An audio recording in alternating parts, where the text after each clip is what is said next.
$10 million. They say everybody has a price, and that was apparently mine.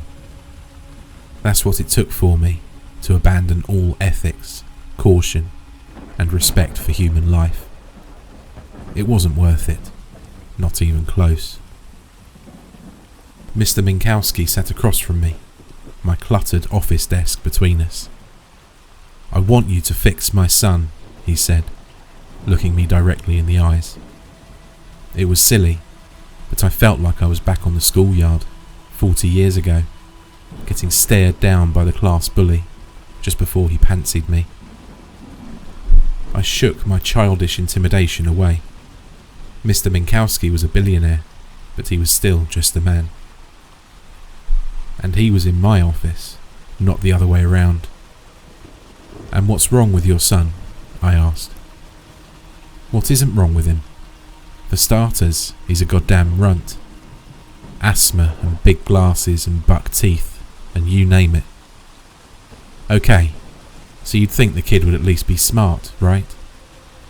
You know, he's no good at sports, not a chance with the girls. So you'd think he'd bury his huge crooked nose in books. Maybe get into computer programming, stuff like that. You'd be wrong. The little runt is dumb as a brick. Barely knows his multiplication table. 8th grade reading level. He's 15 years old, Doc." I shifted in my seat. "I presume he has some disorder that makes him a candidate for gene therapy?" "That's the thing, Doc," Mr. Minkowski said, keeping his eyes locked on mine. "We've had him tested and tested. There's nothing wrong with him. Other than the asthma and every damn allergy known to man. There's nothing wrong with him, and there's everything wrong with him, you see? He just ended up with all the bad genes, that's all. He got unlucky. But you know what? When you've got the money that I've got, luck doesn't mean as much. That's where you come in." "I'm sorry that you wasted a trip down, Mr. Minkowski. But if your son doesn't have any disorder that's been approved for gene therapy, I'm afraid. Not talking about ordinary gene therapy, Doc. I'm talking GTCA, final phase, CRISPR." I frowned. "How do you know about final phase?" Mr. Minkowski smiled. "Oh, I see. You think because it's a top secret government project, I couldn't possibly know about it. Doc, I am the government. Nothing happens in this country that I don't at least know about. And most of the time, it happens because I say it happens. So I want you to put my idiot son in the CRISPR, or however the hell you do it. And I really don't care how you do it, Doc. And fix him. Change all of his genes to the good ones." "That's not how it works," I said, looking down at my desk.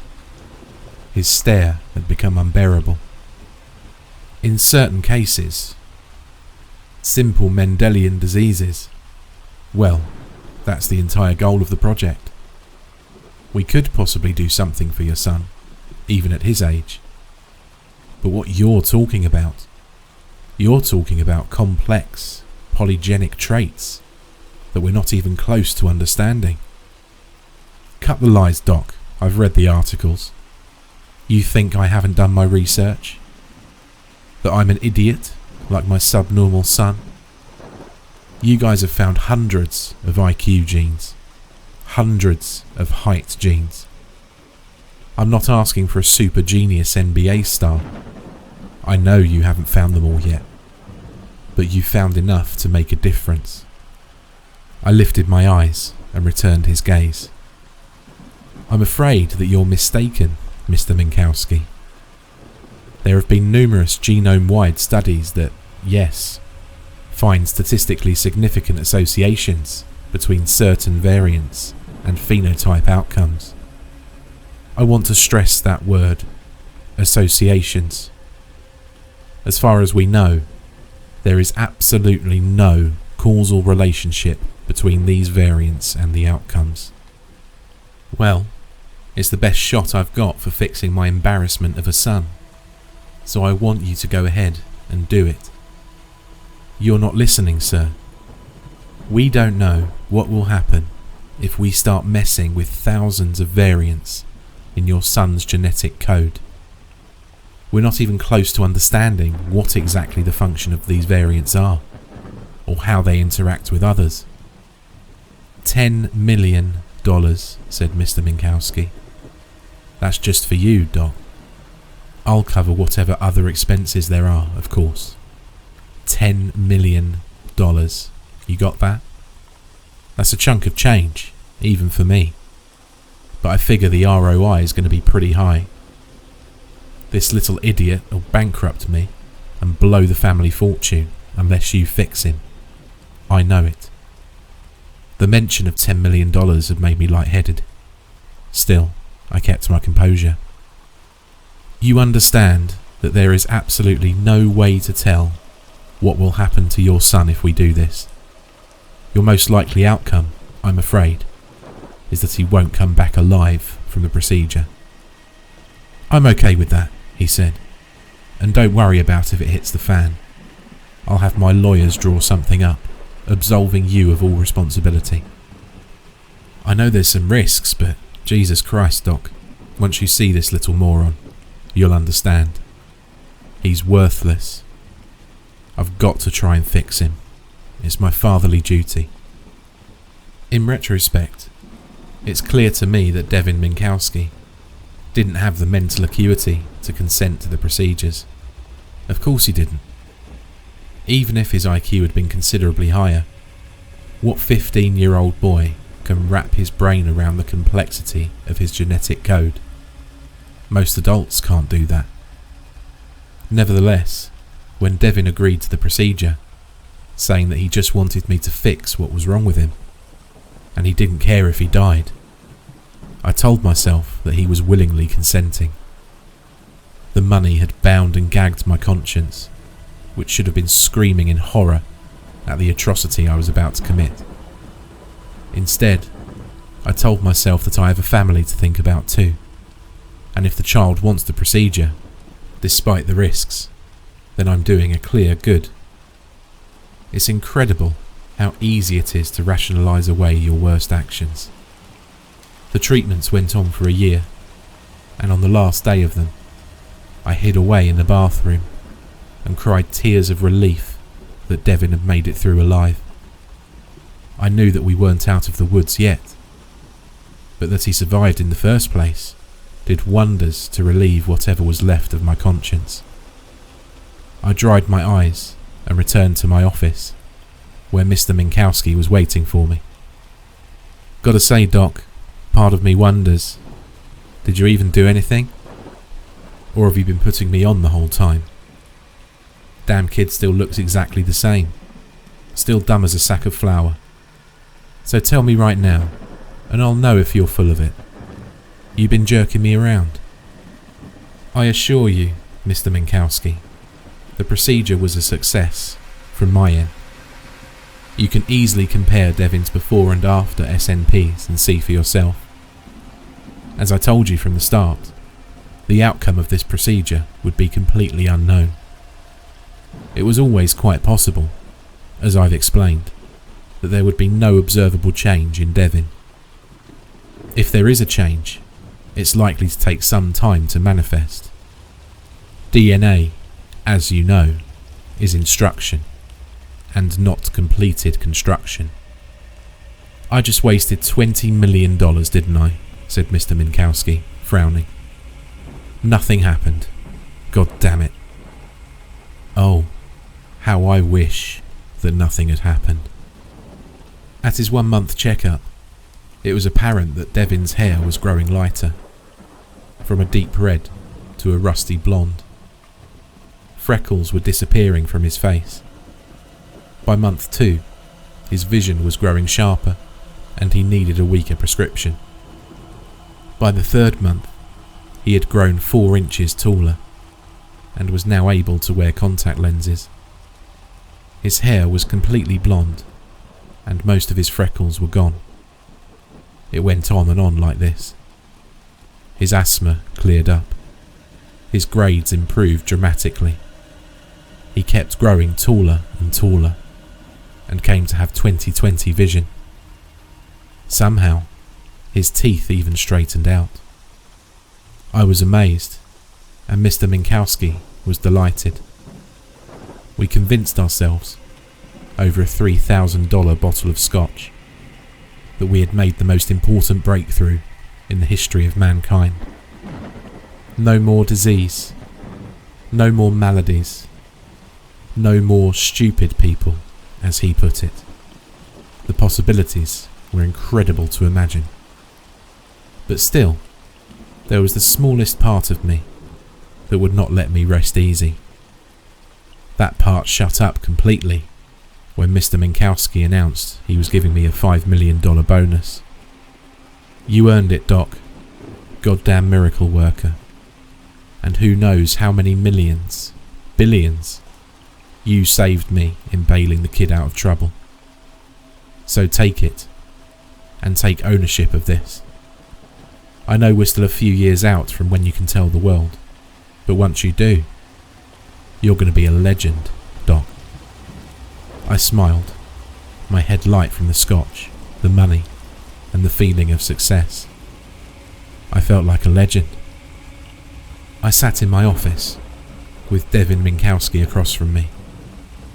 It was the last of his monthly checkups. After that, he was to see me once a year. I was amazed at how completely he had been transformed in the course of a year. It was as though the Devin sitting across from me now was a completely different Devin than the one I had seen a year ago. He retained only a few traces of his former phenotypes. You must be relieved, Doctor, said Devin in his now deep, soothing voice. His stutter was completely gone. Oh, I'll miss seeing you every month, Devin. That's not what I mean. I mean, you must be relieved that you didn't murder me. You know as well as I do that that was always the most likely outcome, given our present knowledge of genetics. Are you not happy with the procedure, Devin? It's funny. The one thing that hasn't changed about me is my memory. I still remember everything, in that crude, impressionistic manner in which I used to experience life. I remember the day that I met you, how scared I was. But overpowering that fear was hope. Hope that if I did this, my father would finally love me.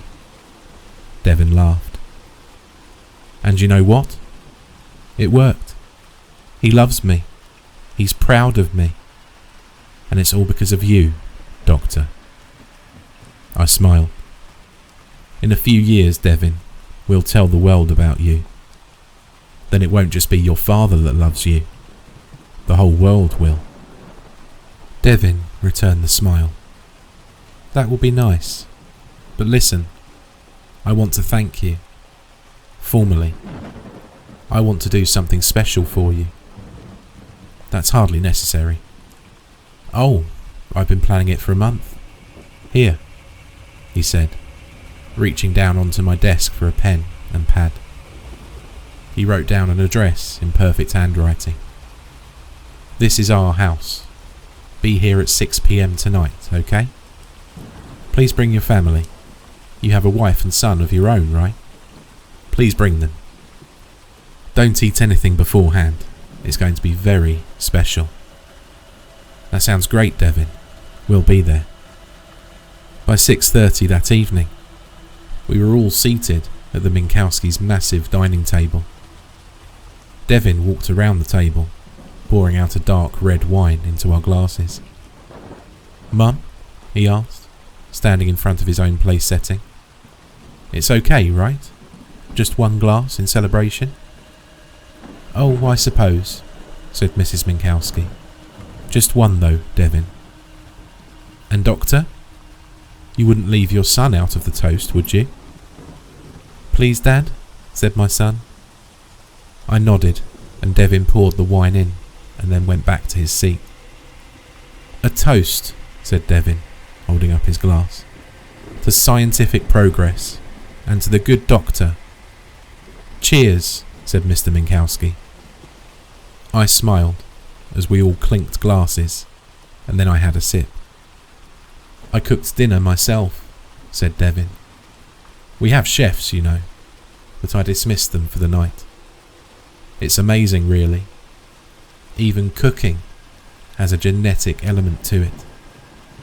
I don't know what it is exactly, but I can tell you that last year, well, I could hardly assemble a peanut butter and jelly sandwich." "It smells delicious," said my wife. "He really is amazing," said Mrs. Minkowski. "Now, Mother," said Devin. "He really is amazing now, you mean? And before?" "Well, before I was a piece of trash. Isn't that right, Mum?" "Devin," said Mr. Minkowski, "you should all probably take a deep breath and enjoy this moment," said Devin. "In a few seconds, the tranquilizers will hit. Maybe you can feel them already." "Oh no, Doctor, there goes your son." I looked over as my son's head dropped, his face slamming down onto the table. I began to stand up, my heart pounding, but then it hit me too. I awoke, unable to move or close my eyes. I was sitting in a theatre, staring up at a screen, which projected my own image back to me. I was bound to one of the chairs, my eyelids taped open. A device positioned above my head dropped water into my eyeballs every few seconds. There was a gag tied around the back of my head and stuffed into my mouth. The image on the screen was live footage from the camera strapped to Devin's head. Devin was standing on the floor below the screen. To one side were 4 people, also bound and gagged. My son, my wife, and Mr. and Mrs. Minkowski. To the other side was a table with a tray of surgical tools on it. I struggled to cry out, but it was no use. "Ah, the good doctor is awake," boomed Devin's voice over the loudspeakers. He was talking into a headset. I watched as he walked over to the table and picked something up. On the screen, I could see what he saw. It was a scalpel. Devin picked it up and turned his head so that the image on the screen was my son. Tears were streaming down his face. My son's head grew larger on the screen as Devin approached, and then it filled the entire screen. I watched helplessly as the scalpel caressed my son's cheek. Devin pressed it down until a spot of blood appeared. "I've been studying your family, Doctor, while you slept, and here is what I've observed. Your wife, she has a truly beautiful face. But let's be honest, she's grown a little flabby down below. Meanwhile, your son's face is a bit smashed, but what a body. So athletic, like a lean and hungry animal. So I'm standing here, looking at them, and it hits me. What if I cut off her head and sew it on his body?" The camera, which had been alternating between my wife and my son, swung out back towards me, and on the screen I saw myself, pale and sweating. "No," I screamed uselessly in my head. "Please, no." So I was getting ready to go ahead with the procedure. Have a nice little surprise waiting for you, Doctor, when you woke up. But then something else hits me. A real quandary of a question. If it's her head on his body, then who is it? Her? Him? Or something else entirely? Devin looked again from my wife to my son. their faces expressions of total horror. I tried to turn my head away. I tried to close my eyes. I felt dizzy and tried to will myself unconscious. None of it worked, and as I unavoidably watched Devin perform surgery on his father, I tried not to vomit, but that didn't work either. Bile leaked out around my gag and dripped down my chin.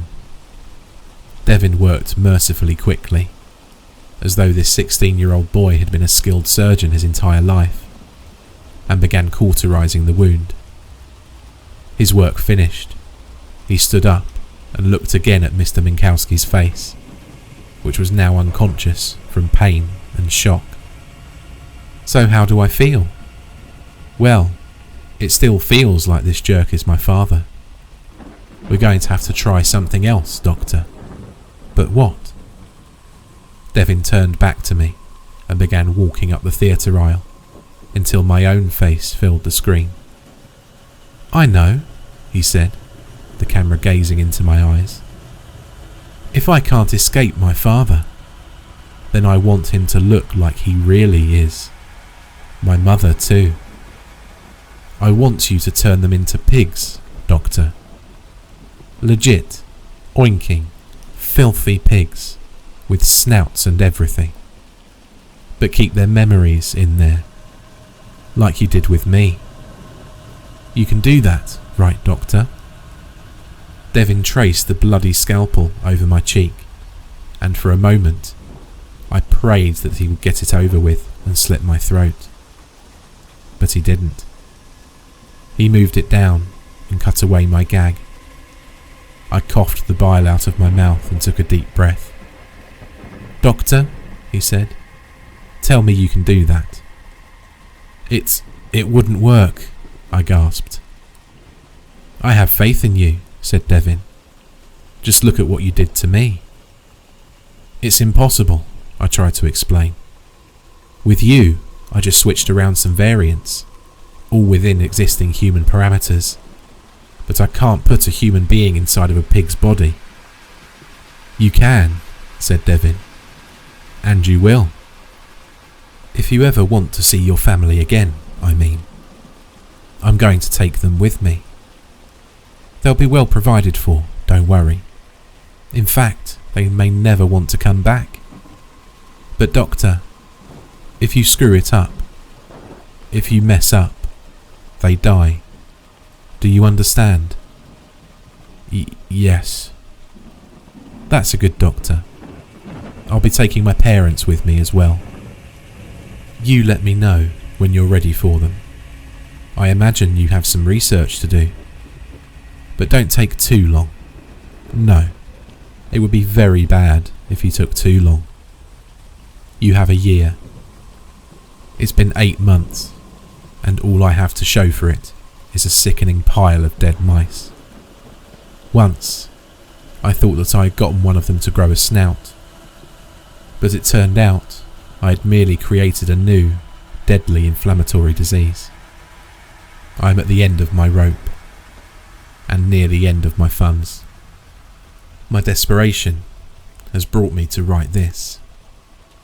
An internet search led me to a story about a man encountering a giant chicken man. That turned out to be, for reasons that I won't get into, a dead end. But as I read more stories, I realised that people have encountered all sorts of amazing things. I'm open to anything. A scientist out of the mainstream who has maybe been performing some unnatural experiments. A witch with a spell to turn the Minkowskis into pigs. A deal with the devil, even. I feel as though I've already made one, so another one won't hurt. Anything. I know that I am responsible for this ungodly situation, and I do not deserve sympathy. But my family is innocent. Please, if you know of anything that might help them out of this, let me know. Part 2.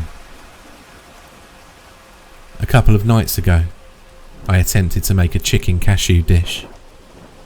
I skimped on the ingredients and didn't plan the timing very well while I was cooking. I was rewarded with a mess that was both mushy and tough and wholly inedible. A couple of years ago, I edited a few thousand nucleotides out of the billions in Devin Minkowski's genome, recklessly risking his life.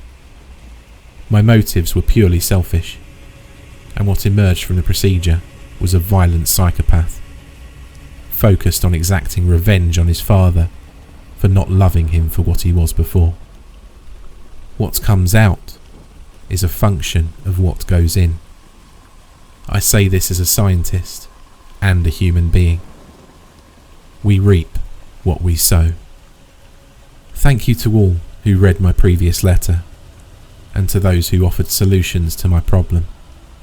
I read them all, and appreciate the thought that went into them. Many of the suggestions were all but impossible to follow through with, but the people making them couldn't have known that, because I did a poor job of properly explaining the situation. For 8 months, Devin watched me.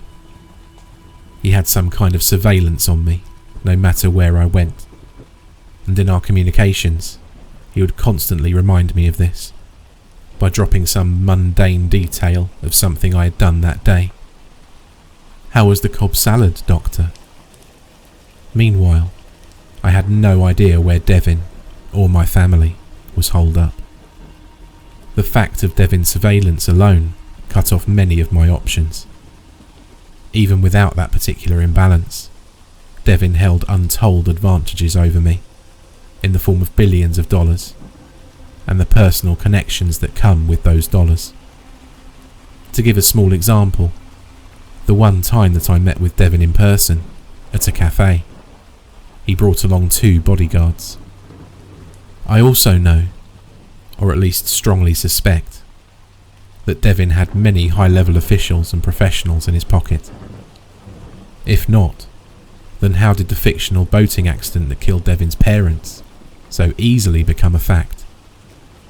I do want to mention one suggestion that I saw often, namely that I should modify my own genes in order to make myself more intelligent.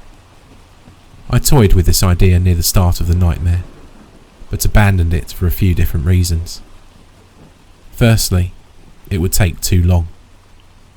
Second, I already possessed most of the variants I had edited into Devin's code, so was unlikely to see a massive improvement. Still, after I sifted through the letters in response, I revisited the idea. I opened up Devin's case file again and spent several hours poring over it. Maybe there had been one tweak which had made a dramatic, rapid difference, and maybe it was one that I could make in myself. As I was looking through the file, which included a series of photographs, I marvelled again at how completely different Devin had grown in the course of a year. Almost nothing about him was the same. And then, there in my house, which felt both empty without my family and intruded upon by the hidden surveillance equipment, I had a realisation.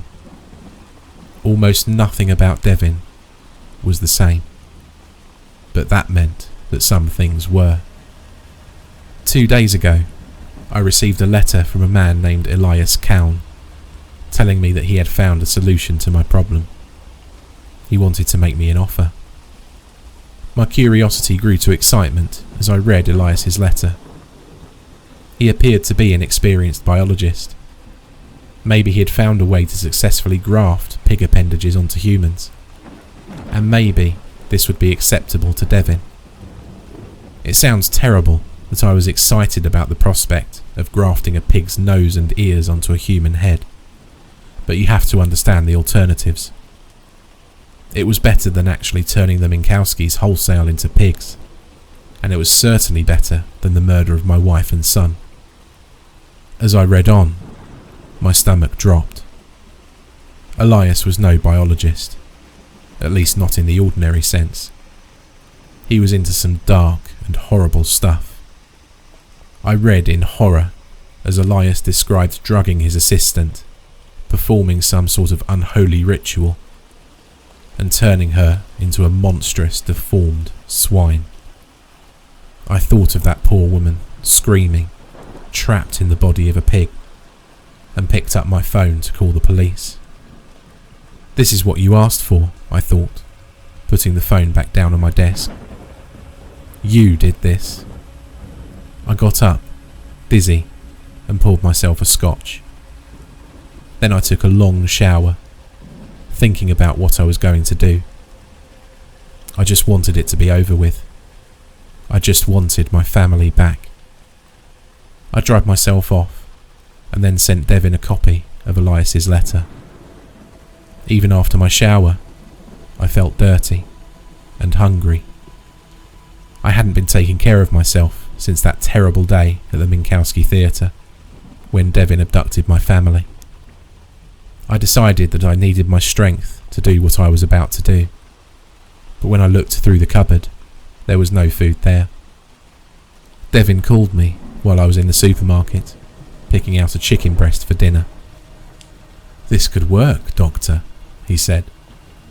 "I need to put eyes on it, make sure it's real. Finish up your shopping, and then head home. There will be a package there for you. Message this Mr. Cowan and set up a meeting. I already know his address. It's only a 5-hour drive for you. I would prefer if you could make it there tonight. If the pig checks out, I can book you a hotel nearby, be on a plane and in the area by morning. I am just as anxious to have this done and over with as you must be. My father's whining has grown intolerable. Any questions?" "What if he's a serial killer?" I asked, as a woman pushed her cart by me, staring. She could have been one of Devin's agents, or she could have been startled by the flash of the conversation she just heard. "What happens if I go there, on your behalf, and I'm murdered? What happens to my family?" "It's in their best interest that you stay alive, Doctor, and mine. That's part of what the package is for. You're prepared to pay the price he's asking?" "I don't know what that is yet," I said. "Does it matter?" "No," I said, and hung up. I checked my list. All that was left was the garlic, cashews, and honey? I had to buy a whole jar of honey for one dish? I decided to skip the honey. Maybe that's what ruined it. When I got home, the package wasn't on my front steps. It was sitting on my living room couch. Inside were 2 items, a pair of eyeglasses and a pistol. The glasses came with some simple instructions. They had a camera in them. It looked as though, rather than Devin spying on me, I would be doing the spying for him this time.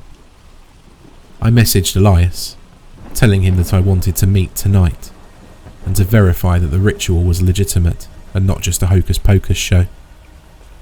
As I was cooking dinner, my phone notified me of Elias's response. "My esteemed Dr. Lewis, I'm delighted that you're interested in pursuing a relationship. I have no commitments upon this dark and delving evening, and would be well pleased to more formally make you acquaintance."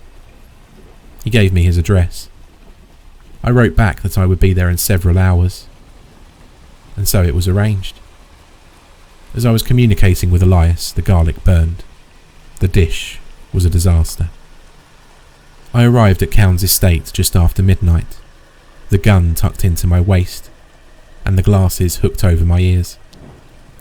I approached a wide set of gates, flanked by 2 torches with yellow flame dancing in the moonless night. The gates swung open slowly, with a long creak, and I drove on until I reached a massive stone building, faintly lit by more torches. I stepped out of the car and heard all manner of chirping and grunting coming from behind his house. That's right, I thought, trying to let my rational brain push down the fear. He said he has a private zoo. I approached the large wooden door with an iron knocker in the shape of a crow. I shuddered as I grasped the cold metal and knocked. No one answered. I kept knocking, banging harder and harder, the sound filling the night. At last the door swung open, and there was Elias, looking every bit as evil as I'd imagined him. "Dr. Lewis," he said in a thin, barely audible voice. "You must excuse me. I'm not as quick on my feet as I once was. And as you know, my assistant has recently taken a leave of absence." My stomach tightened, but I held my composure. "Let me see her," I said. "Of course. Come in." I stepped in and looked around. The walls and the floor were constructed of stone, as was the winding staircase to the second floor. Sconces holding lit candles lined the walls, except where there were bookcases, overflowing with thick and ancient tomes. "Follow me, Dr. Lewis." We walked around the corner to a wooden door, behind which was another set of stone stairs heading down. As soon as Elias pushed the door open, I heard it. A woman whimpering in anguish and despair. I shivered and followed Elias as he took a torch from the wall and walked down the steps. A faint, unpleasant smell grew stronger as we descended. It smelled like a pig pen. And then we were on a dirt floor. I could only see for the few feet illuminated by Elias's torch, but I could hear the horrible noises growing louder. Then I saw it. The hooves first, cracked and crooked, and then a sinewy leg, and finally the torso of the beast. I couldn't hold back, and vomited on the dirt. Elias let out a soft chuckle. "Are you satisfied?" he asked. I steeled myself and took the torch from him, holding it up to the thing's whimpering face. There, behind a bloated pig's nose, were two human eyes, full of human tears, full of human pain. "Can you turn her back?" I asked. "The flower fades to make fruit. The fruit rots to make earth. Out of the mother, and through the spring exultances, ripeness and decadence, and home to the mother. She will turn back, Dr. Lewis, in her own fashion." I pulled out my phone and typed a message to Devin. "Do you see?" I got an immediate reply. "Good. I'll be there in the morning." "I'm sorry," I said to the beast. I pulled the gun from my waist and cocked it. I saw the flickering flame reflected in the creature's eyes, and, I thought, a flash of relief. With a trembling hand, I fired a bullet into its head, and it dropped away into the darkness as my ears rang from the shot. "Now we shall discuss terms," said Elias, taking the torch from me and turning back to the stairs. He led us up and into a kitchen, where there was a wooden table and ancient non-electric appliances. "Sit," he said, indicating a chair. I looked around. There was a window on one wall. "I'd rather stand, thank you," I said, leaning up against it. "Oh, to be a young stallion once again," said Elias, sitting down and groaning softly as he did so. "What's the price?" I asked, crossing my hands behind my back. "My masters have become very keen on you and your methods. They request your services." "Who are your masters?" "Should you accept, you will come to know them," said Elias. "What services do they request?" "Whatever is required. You are to be in their employ for 20 years' time. If you choose to leave after the hourglass has run its course, you are free to do so. However, none have so chosen yet." "Whatever is required?" I asked. "Do I get to live at home with my family?" As you may have observed, I'm currently in need of assistance around my house. This is where you will begin your apprenticeship. You will live with me. My heart was pounding. My wife, I thought. My son, I'm doing this for them. And that's it? My family isn't involved at all? Not in the least, said Elias, waving his liver-spotted hand through the air. Rather, your old family will not be involved. You will come to think of us as a new family, Dr. Lewis. I promise you. All right, I said, reaching up into my right sleeve behind my back. Excellent, said Elias. The contract is all drawn up. You merely need to sign it. I pulled the plastic baggie out of my sleeve. Not yet, I said. It's not you, it's on my end. Before I sign anything, I want to see my family here in front of me. I sprinkled some dust on the windowsill. I understand, said Elias, flashing an unsettling grin. You do not trust the younger Minkowski. That's quite wise of you. I suspect that his hatred is pure, and he will be quite eager to do the deed and make the exchange. However, we will wait. We'll be here tomorrow. If he brings my wife and my boy, I'll sign the contract. Tomorrow then, said Elias.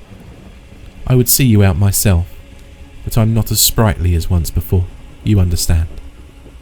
I can see myself out, I said, wiping the last of the dust from my hands. The next day, I was back at Elias's kitchen table, this time sitting. Elias was at the wood stove brewing up some tea. I decided I wasn't going to have any.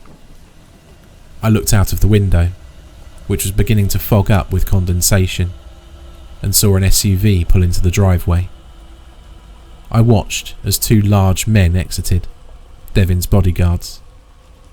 One of them opened a door that Devin Minkowski stepped out of, while the other began roughly pulling passengers out. First came Mr. Minkowski, then Mrs. Minkowski, both with their hands bound behind their backs. I stood up and wiped the condensation off the window and peered out as another passenger was yanked from the SUV.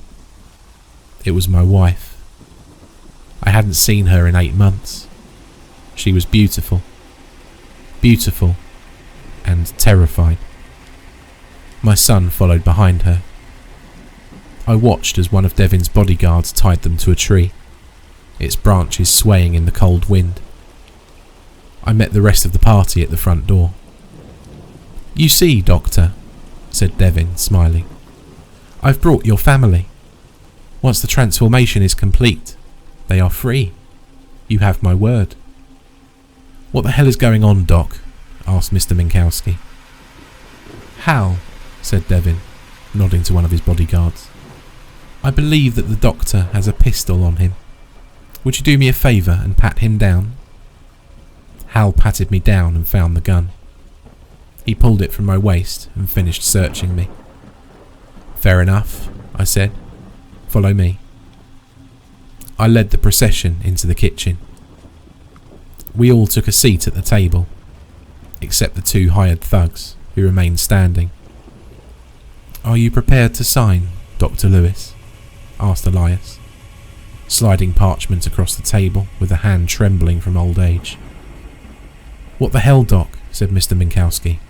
You're screwing me, aren't you? I make you a rich man, and this is the thanks I get. He's going to turn you into... I began. No, shouted Devin, slamming his hand on the table. You will not ruin the surprise. Turn us into what? Asked Mrs. Minkowski, sobbing. Will you sign? Asked Elias. A line of sweat ran down my forehead. Damn it, I said. It's hot. That stove. All these people here, it's too much. I can't think. Can we open a window? Devin shrugged.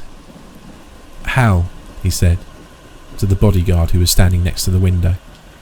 Open the window. Hal reached to lift the window.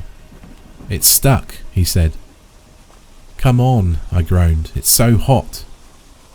"You have to bang it," said Elias. Hal drove his palm up and the window jiggled, giving a hint of an opening. Then he did it again, and the window shot up and open. A puff of dust flew through the air. I looked at Devin and watched as his eyes grew wide in amazement. He struggled to breathe, but no breath came. He began to bang his hand on the table. The room broke into chaos as Hal drew his gun and pointed it at everyone in turn. The other bodyguard rushed to Devin and tried to apply the Heimlich. Even if he had done it properly, it would have been useless. Devin was experiencing anaphylaxis due to his cashew allergy. As Devin's face started to swell, he stopped thrashing and turned to look at me.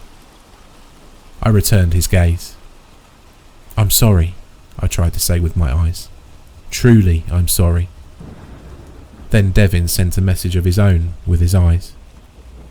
"Go to hell," it said.